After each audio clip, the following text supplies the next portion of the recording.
Welcome to Let Me Fix This. Enjoy the video. In this video, I will explain how to make a division machine. First, understand that division is essentially repeated subtraction. Imagine you want to divide 20 by 5. You would subtract 5 from 24 times until you reach 0. A division machine automates this exact process, counting each subtraction to give you the quotient. It's a clever way to handle arithmetic mechanically or logically. To build a division machine, you'll need a few key components. First, a counter is vital. It keeps a tally of how many times the divisor has been subtracted.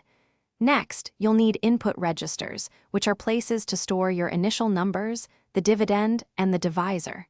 Finally, the heart of the machine is a robust mechanism designed for repeated subtraction. The subtraction unit is where the magic happens. You could design this using a series of gears or a lever system. Each time the mechanism cycles, it should subtract the divisor's value from the dividend.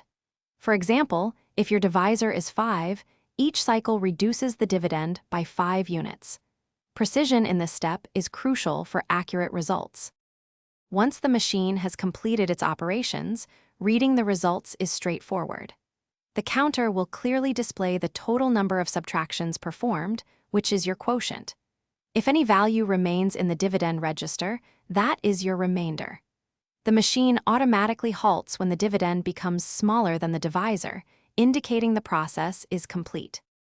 Thanks for watching. If you found this helpful, don't forget to like and subscribe.